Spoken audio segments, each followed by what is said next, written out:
जय हिंद दोस्तों। आज हम लोग लेकर आ गए हैं आप लोग के लिए कोशिका। तो कोशिका क्या है? तो हम लोग बात करते हैं जो कोशिका के जो अध्ययन है, जो कोशिका के अध्ययन मतलब कोशिका को पढ़ने वाले को क्या कहते हैं? साइटोलॉजी कहते हैं। क्या कहते हैं? साइटोलॉजी। क्या कहते हैं? साइटोलॉजी। जो कोशिका का वैज्ञानिक नाम होता है वो क्या होता है? साइटो होता है। कोशिका का वैज्ञानिक नाम क्या होता है? साइटो होता है। क्या होता है? साइटो। ठीक है, आगे हम लोग बात करते हैं जो मानव शरीर की संरचनात्मक एवं क्रियात्मक इकाई है। देखिए, जो कोशिका है वो क्या है? हम लोग का शरीर किससे मिलकर के बना है? कोशिका से मिलकर के बना है। तो क्या हुआ, जो हम लोग का शरीर का संरचना हुआ, कहने का मतलब जो हम लोग का शरीर बना वो किस चीज से बना? कोशिका से बना। वही जो हम लोग का शरीर है वो संरचनात्मक तो हो गया, क्रिया करता है मतलब जो हम लोग का शरीर काम करता है वो काम किसके द्वारा किया जाता है? वो कोशिका ही करता है दरअसल। जैसे हम लोग इधर चलते हैं, घूमते हैं, खाते हैं, जितना भी सारा काम करते हैं वो किसके द्वारा करते हैं? कोशिका के द्वारा ही करते हैं। ठीक है, आगे हम लोग बात करते हैं जो कोशिका की खोज हुआ था वो किसने किया था?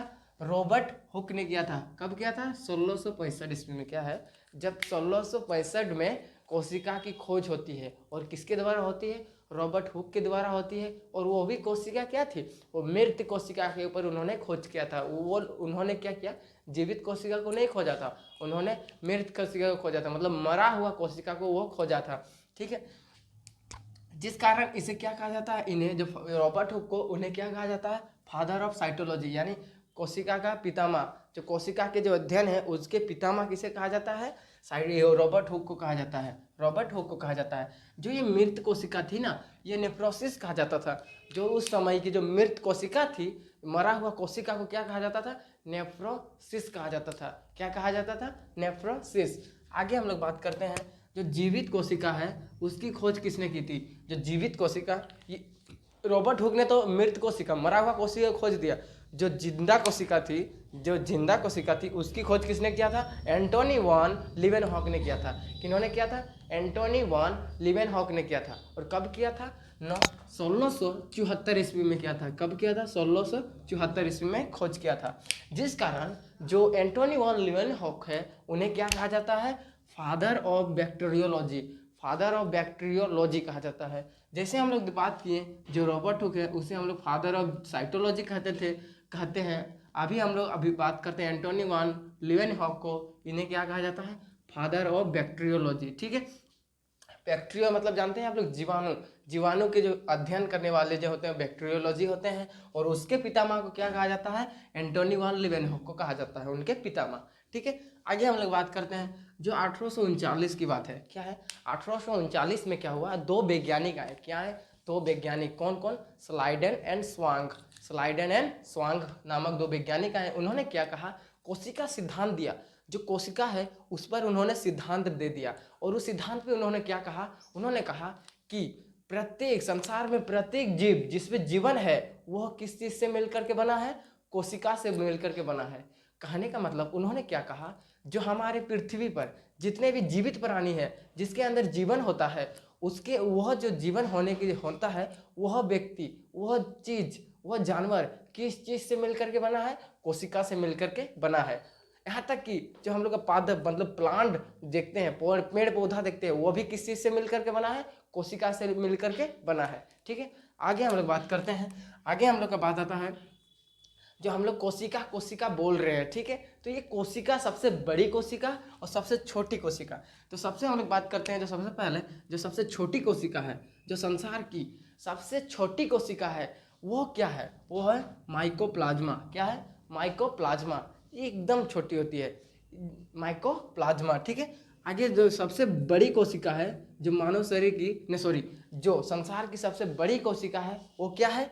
शुतुरमुर्ग का अंडा। शुतुरमुर्ग का अंडा आप लोगों ने देखा ही होगा, नहीं देखा है तो ये वीडियो में हम आपको फोटो दिखा देंगे। कौन है? शुतुरमुर्ग का अंडा। तो देखिए, शुतुरमुर्ग का जो अंडा होता है इस शेप का होता है। यह क्या है? संसार की सबसे बड़ी कोशिका है। ठीक है, आगे हम लोग बात करते हैं जो सबसे लंबी कोशिका है।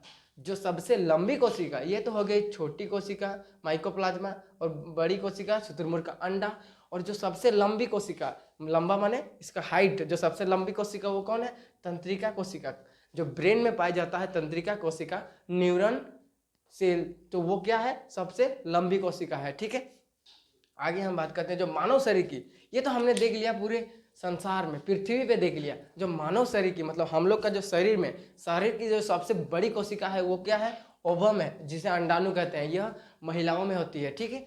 आगे हम लोग बात करते हैं जो सबसे छोटी कोशिका है, जो मानव शरीर की सबसे छोटी कोशिका है वो क्या है, वो है क्या, स्पर्म, शुक्राणु, जो पुरुष में होता है। सबसे छोटी कोशिका मानव शरीर की शुक्राणु, सबसे बड़ी कोशिका मानव शरीर की अंडाणु। उसके बाद हम लोग बात करते हैं जो सबसे छोटी कोशिका पूरे संसार में वो क्या है, माइकोप्लाज्मा है। और सबसे बड़ी कोशिका वो क्या है, शुतुरमुर्ग का अंडा। और सबसे लंबी कोशिका तंत्रिका कोशिका, ठीक है। आगे जब हम लोग बात करते हैं तो हम लोग ने देखा ब्रेन और एक लीवर। सर हमने ये क्यों लिखा है, जो ब्रेन और लीवर हमने क्यों लिखा है, तो हम आपको बता दें जो ये ब्रेन है ना, जो ब्रेन में जो हम लोग का जो कोशिका होती है उसमें सेल डिवीजन, मतलब कहने का मतलब सेल का पुनर्निर्माण नहीं होता है। कहने का मतलब जो हम क्या कहना चाह रहे हैं, ध्यान से सुनिएगा। जो हम लोग का ब्रेन है ना, ब्रेन में कोशिका एक बार मर गया ना तो दोबारा उसका निर्माण नहीं होता है। जबकि ब्रेन को छोड़कर हम लोग कहीं भी देखें तो वहाँ पर कोशिका दोबारा बन सकता है, जन्म ले सकता है। लेकिन अगर हम लोग का ब्रेन में कोशिका एक बार डेथ कर गया, मर गया, तो दोबारा जन्मेगा ही नहीं। जिस कारण क्या होगा, हम लोग मृत्यु हो जाएगी, हम लोग मर जा सकते हैं। कहने का मतलब अगर आपको कहीं एक्सीडेंट हो गया हो आपका, अगर वहाँ पर अगर ब्रेन में आपका चोट लग गया हो, ज़्यादा एकदम ब्रेन में खून निकल रहा होगा, तो उसमें खून निकलने का मतलब क्या है, कहीं ना कहीं कोशिका डैमेज हुआ है, कोशिका को चोट पहुँचा है। अगर कोशिका जहाँ चोट पहुँचा और वहाँ की कोशिका मर गई तो वो कोशिका दोबारा जन्म ही नहीं लेगी, तब क्या होगा, आप मर सकते हो, ठीक है। तो ये ब्रेन में होता है। ब्रेन में क्या होता है, कोशिका विभाजन नहीं होता है, कोशिका विभाजन नहीं होता है। वहीं हमने बात किया लीवर, तो सर लीवर क्या है, तो लीवर जो है ना, लीवर में कोशिका विभाजन बहुत तेजी से होता है, फटाफट होते रहता है। लीवर में कोशिका विभाजन फटाफट होते रहता है। जैसे ही आपने लीवर पे चोट लगाया, ठीक है, तुरंत क्या हो, वहाँ की कोशिका मर गई, फिर 10-15 मिनट बाद वहाँ की कोशिका एकदम जन्म ले लेती है। तो जो सबसे तेजी से जो कोशिका विभाजन होता है वो कहाँ होता है, लीवर में। और जो ना के बराबर होता है वो कहाँ होता है, ब्रेन में होता है। और सबसे अधिक कहाँ होता है, लीवर में होता है। आपको ये बात क्लियर हो गया, चलते हैं आगे, ठीक है। अब आगे हम लोग बात करते हैं, तो हम लोग देखिए ये कोशिका है, क्या है, ये सेल है, ये सेल है।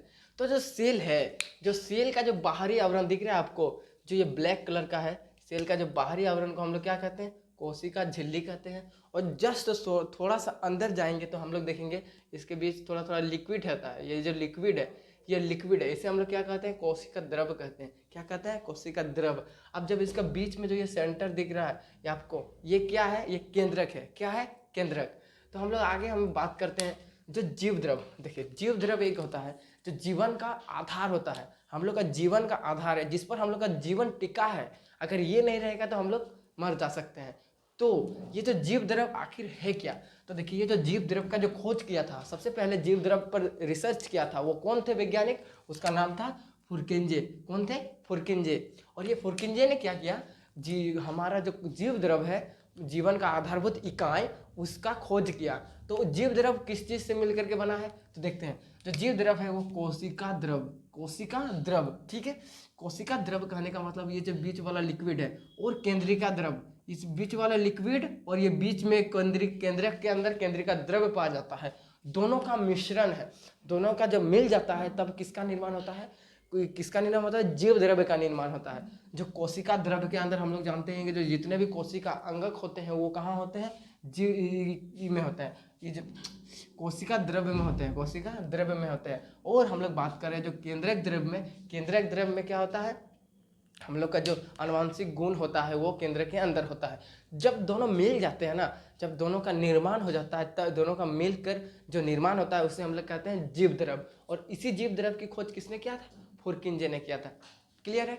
आगे हम लोग बात करते हैं जीव द्रव देख लिए। अब आते हैं जो जीव द्रव में होता कितना है, 80% जल होता है, 80% वाटर होता है, 80% वाटर होता है, ठीक है। अगर यही 80% का वाटर धीरे धीरे धीरे लॉस होने लगेगा तभी हम लोग का क्या होता है, पानी प्यास लगता है, पानी का प्यास लगता है। जब धीरे धीरे और घटने लगेगा तब हम लोग को और ज़्यादा लगेगा। जब हम लोग का ये माइंड एकदम कम हो जाएगा तब हम लोग पानी के चलते मर जा सकते हैं, ठीक है, मृत्यु हो सकता है, ठीक है। आगे हम लोग बात करते हैं कोशिका भित्ति, देखते हैं पहले कोशिका भित्ति क्या चीज़ होती है। जो ये कोशिका भित्ति होती है ना, यह किसमें पाई जाती है, ओनली पेड़ पौधे में, ओनली पेड़ पौधे में, ठीक है।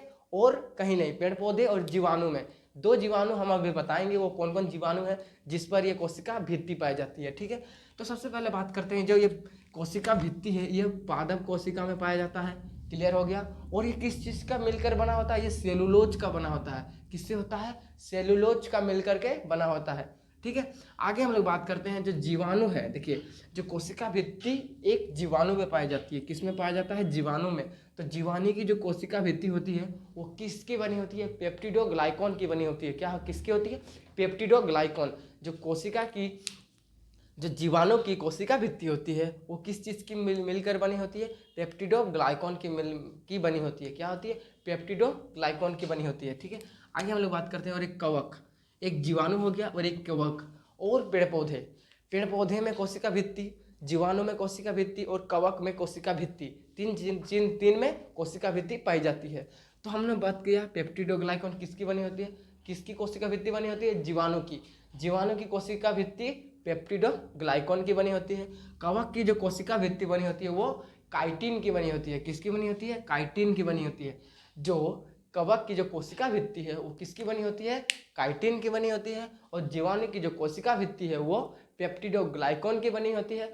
और जो हम लोग का पेड़ पौधे में जो कोशिका भित्ति होती है वो किस चीज़ की मिलकर बनी होती है, वो सेलुलोज से मिलकर के बना होता है, ठीक है। आगे हम लोग बात करते हैं जो कोशिका झिल्ली, क्या बात करेंगे हम लोग, कोशिका झिल्ली, जिसे हम लोग इंग्लिश में सेल मेम्ब्रेन कहते हैं। क्या कहते हैं, सेल मेम्ब्रेन। वहीं हम लोग बात करें जो कोशिका भित्ति, इसको हम लोग इंग्लिश में क्या कहते हैं, सेल वॉल कहते हैं, सेल वॉल, और इसको सेल मेम्ब्रेन। तो देखिए इससे हम लोग क्या कहते हैं, जो कोशिका का जो हम लोग गेट कीपर, कहने का मतलब जो बड़ा बड़ा बिल्डिंग होता है उसका एक गेट रहता है, गेट में रहता है, जो क्या करता है, जो गेट के जो रूम में रेंट लिया उन लोग को अंदर आने देता है, जो रेंट नहीं लिया उन लोग को घुसने नहीं देता, जाओ जो बाहर जाओ तो बाहर जाओ, घुसेगा नहीं यहाँ, वैसा करता है। कौन करता है, गेट कीपर। तो वही काम यहाँ पर कोशिका झिल्ली करता है। ये क्या करता है, ये ऐसा सोचता है अगर कोशिका के लिए जो चीज़ लाभदायक है कि ये चीज़ कोशिका के लिए अच्छा है तो उसको घुसने देगा, अगर जो चीज़ कोशिका के लिए हानिकारक है उसको ये घुसने नहीं देगा, तुम मत जाओ मत गाओ। यो कौन करता है, वो कोशिका झिल्ली करता है। मतलब अनैच्छिक पदार्थ, कहने का मतलब जो चीज़ कोशिका के लिए अच्छा है, उसके लिए लाभदायक है, उसको वो घुसने देगा, आ जाओ तुम आ जाओ। और जो चीज़ कोशिका के लिए हानिकारक है वो क्या करेगा, उसको धकेल के बाहर निकाल देगा, चलो तुम निकल जाओ।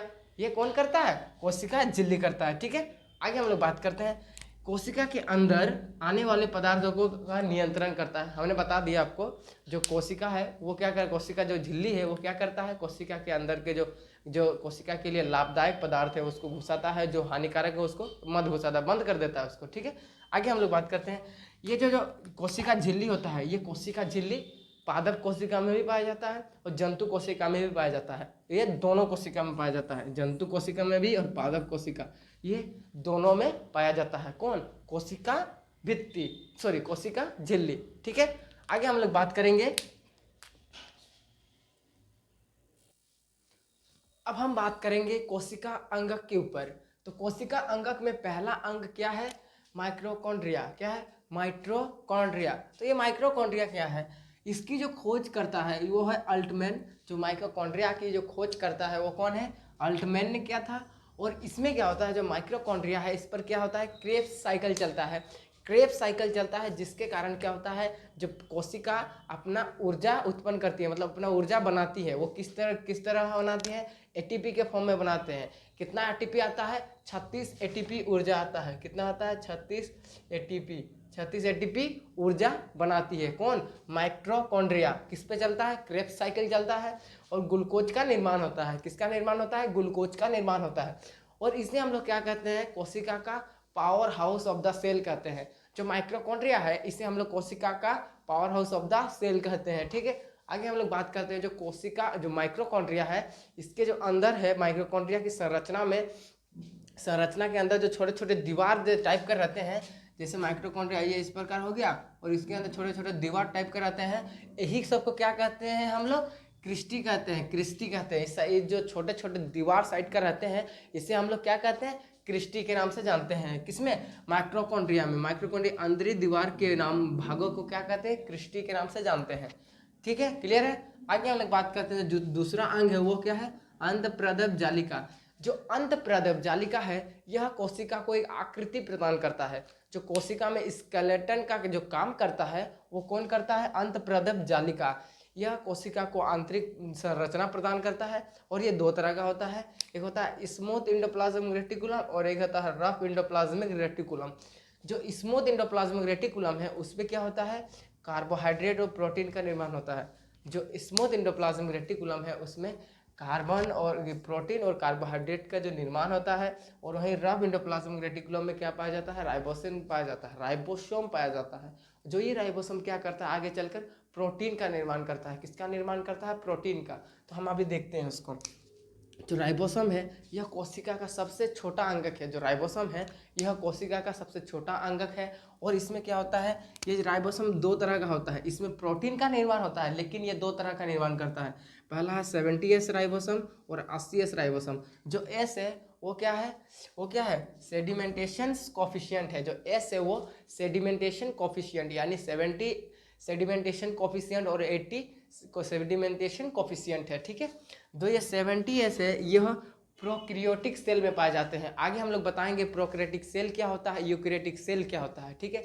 तो ये जो 70S राइबोसोम है वो प्रोक्रियोटिक सेल में पाया जाता है और 80S राइबोसोम है जो वो यूकैरियोटिक सेल में पाया जाता है, यूकैरियोटिक सेल में पाया जाता है। ठीक है। आगे हम लोग बात करते हैं तो तीसरा है वो सेंट्रोसोम है। क्या है? सेंट्रोसोम। तो सेंट्रोसोम में क्या होता है? जब कोई कोशिका का जो विभाजन करने का जो काम है, कोशिका जो हम लोग का वृद्धि होता है, जब कोशिका जब विभाजित एक कोशिका से दो कोशिका से 3 4 कर करके जो विभाजित होता है मतलब टूटता है, टूटने का जो काम करता है वो कौन करता है? सेंट्रोसोम का काम होता है। कोशिका का जो टूटना, कोशिका को तोड़ने का जो काम करता है वो कौन करता है? सेंट्रोसोम करता है। और इस सेंट्रोसोम ओनली जंतु कोशिका में पाया जाता है, जंतु कोशिका में पाया जाता है। और पादप कोशिका में कोशिका विभाजन किस में होता है? वो अलग होता है, उसका एक अलग होता है। ठीक है। जो ये जंतु कोशिका, पेड़ पौधे में जो कोशिका का जो विभाजन होता है वो सेल प्लेट के द्वारा होता है। पेड़ पौधे में जो कोशिका का जो विभाजन होता है वो क्या होता है? Cell plate. हमने बताया आपको जो हम लोग का जंतु कोशिका में क्या होता है? सेंट्रोसोम होता है जिसके द्वारा कोशिका एक कोशिका से दूसरी कोशिका तीसरी चौथी का निर्माण होते जाता है, मतलब कोशिका का टूटना। ठीक है। वो सेंट्रोसोम करता है। जबकि जंतु कोशिका जो पेड़ पौधे में किसमें होता है? सेल प्लेट के द्वारा होता है। ठीक है। आगे हम लोग बात करते हैं जो इसकी खोज करता है, जो सेंट्रोसोम की जो खोज करता है वो कौन है? बोवेरी है। जो सेंट्रोसोम की खोज करता कौन थे? बोवेरी थे। चौथा नंबर जो कहता है हम लोग का लाइसोसोम। क्या कहता है? लाइसोसोम। यह लाइसोसोम क्या है?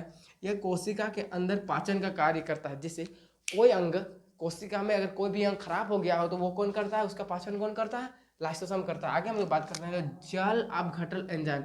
इसमें एक विशेष प्रकार का एंजाइम पाया जाता है, जल अपघटन एंजाइम। क्या पाया जाता है? जल अपघटन एंजाइम। ठीक है। अगर कोई अंग कार्य ना करे तो उसको नष्ट करता है। जैसे कि हम लोग का जो कोशिका जो लाइसोसोम है, कोशिका के जो केंद्र की जो अंगक है वो लाइसोसोम, मान के चलिए हमारा क्या ना काम नहीं करता है या काम नहीं करता है, एंडोप्लाज्मिक रेटिकुलम काम नहीं करता है, तो ये क्या करेगा? लाइसोसोम सीधा इस पर अटैक करेगा। इसको बोलेगा ए तुम काम क्यों नहीं कर रहा है? तब इसको क्या करेगा? ये अगर काम इसका बात नहीं माना तो ये इसको नष्ट कर देगा। इसको आपने जो एंजाइम है इसके पास जल अपघटन एंजाइम थोड़ा थोड़ा छिड़क देगा और ये गया। उसी प्रकार हम लोग का जो गोल्जी बॉडी है, आगे हम लोग बात करेंगे वो गोल्जी बॉडी क्या है। गोल्जी बॉडी अगर काम नहीं करता है तो ये क्या करता है? लाइसोसोम अरे तुम काम क्यों नहीं कर रहा है? तब क्या करेगा? ये अगर उसका बात नहीं माना, ये जो लाइसोसोम का बात नहीं माना तो ये थोड़ा उसके ऊपर छिड़क देगा, थोड़ा उस पर इसका जो जल अपघटन एंजाइम है उसको छिड़क देगा, वो नष्ट हो जाएगा, वो नष्ट हो जाएगा। ठीक है। तो इसको हम लोग क्या कहते हैं? Atom bomb of the cell कहते हैं। क्या कहते हैं? Atom bomb of the cell. जो इसकी खोज करता थे वो कौन थे? डुडुबे थे। इसकी खोज करता कौन थे? डुडुबे। और इसमें आरबीसी में यह नहीं पाया जाता है, जो जल अपघटन एंजाइम है आरबीसी में नहीं पाया जाता है। जिस कारण क्या होता है, हम जानते हैं कि जो आरबीसी का जो जन्म काल होता है वो 120 दिन होता है। 120 दिन के बाद वो क्या होता है? जो आरबीसी होते हैं वो मर जाता है। उसके बाद क्या होता है कि आरबीसी क्या होता है ना कि उसका जब मर गया तो वो सोचता है अब हम जब मर गए तो हमारा पाचन कौन करेगा, हमको साफ कौन करेगा। तब ये क्या करता है? ये जो आरबीसी, इसके पास तो जल अपघटन एंजाइम नहीं है, लाइसोसोम ही नहीं है, तो ये क्या करेगा? ये सीधा आ जाता है पलिहा में आ जाता है। पलिहा जो अस्थि मज्जा है, अस्थि मज्जा में आ जाता है और वहाँ पर इसका नष्ट हो जाता है। इसका वहाँ पर यह जाके वहाँ मर जाता है। तो इसका जो मरण काल है वो कहाँ है? पलिहा में है। कहाँ है? पलिहा। ठीक है। और इसका जीवन काल भी वही है, अस्थि मज्जा में। ठीक है। आगे हम लोग बात करेंगे अगला कोशिका अंगक। अब हम आगे बात करेंगे केंद्रक। ये केंद्रक क्या है? तो ये केंद्रक जो है वो कोशिका का बीच मध्य भाग को कहते हैं। जो कोशिका का जो बीचों बीच वाले जो सेंटर में जो पड़ता है उसे हम लोग कोशिका का केंद्रक कहते हैं। तो वो केंद्रक क्या है? जो केंद्रक की जो खोज करता है, तो वो केंद्रक की खोजकर्ता कौन है? रॉबर्ट ब्राउन है। रॉबर्ट ब्राउन कोशिका के जो केंद्रक की जो खोज करता है वो कौन है? रॉबर्ट ब्राउन है। कब करते हैं? 1831 ईस्वी में करते हैं। 1831 ईस्वी में करते हैं कोशिका के केंद्रक की खोज। अब केंद्रक को नियंत्रित, जो कोशिका को नियंत्रित करने वाला जो भाग है हम लोग केंद्रक कहते हैं। देखिए, जो केंद्रक का जो कार्य है ना, वो क्या करता है? कोशिका के जितने भी अंगक है सबको मेंटेन करके रखता है, मतलब नियंत्रण पे रखता है। जैसे हम लोगों ने बात किया, जैसे कि कोई भी अंग अगर कार्य नहीं करता हो, मान के चलिए वो राइबोसोम काम नहीं करता है, तो वो क्या करेगा? सेंट्रल जो केंद्रक है वो उसको ऑर्डर देगा काम करने के लिए। तुम काहे, अरे तुम काम काहे नहीं कर रहा है? कौन करेगा? वो कौन करता है उस सबका काम? वो केंद्रक करता है। ठीक है। अब केंद्रक में क्या होता है? 80% प्रोटीन पाया जाता है। जो हम लोग का केंद्रक है, केंद्रक में कितना परसेंट प्रोटीन पाया जाता है? 80% प्रोटीन पाया जाता है। और जो है केंद्रक में आनुवांशिक गुण भी पाया जाता है, वो हम आगे आपको बताएंगे।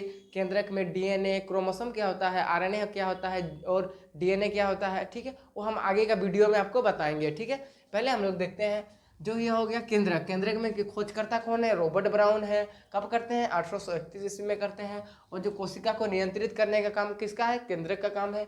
इसमें 80% क्या पाया जाता है? प्रोटीन पाया जाता है और इसमें आनुवांशिक गुण पाया जाता है। ठीक है, आगे हम लोग बात करते हैं राजधानी की।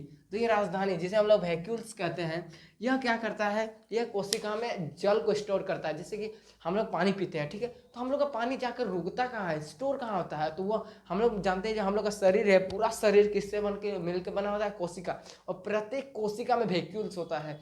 जो राजधानी होता है वहाँ पर जाकर क्या होता है? पानी स्टोर हो जाता है, पानी जमा हो जाता है।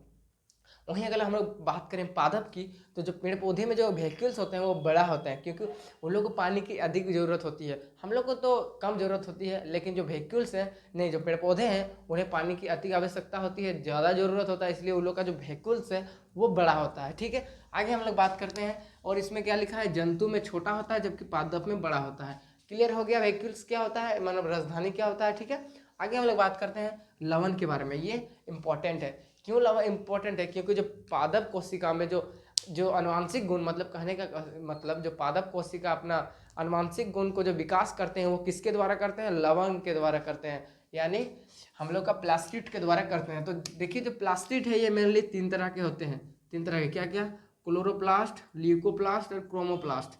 क्या होते हैं? हरित लवक, अवर्णी लवक और वर्णित लवक।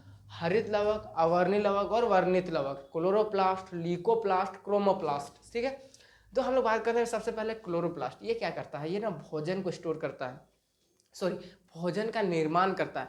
कहने का मतलब पेड़ पौधा में हम लोग जो फूड प्रोसेस होता है, मतलब फोटोसिंथेसिस प्रोसेस होता है, प्रकाश संश्लेषण की क्रिया होती है, वो कहाँ होती है? वो क्लोरोप्लास्ट करता है। ठीक है, जो पेड़ पौधे के लिए भोजन तैयार करना, उन लोगों को खाना बना के देना, वो कौन करता है? क्लोरोप्लास्ट करता है। ये कहाँ कहाँ पर पाया जाता है? पत्ती तथा तना में। जो पेड़ पौधे के पत्ती होते हैं और जो पेड़ पौधे का तना होता है, वहाँ पर ये क्लोरोप्लास्ट पाया जाता है। तो ये हम आगे बात करते हैं ल्यूकोप्लास्ट।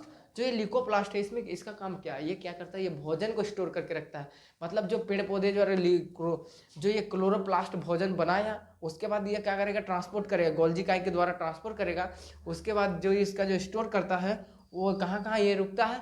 जड़ तथा फल में। क्या देखिए आप लोग, फल, जो पेड़ पौधे में जो फल होता है वो असल इसका जो बनाया गया फूड का संग्रह होता है।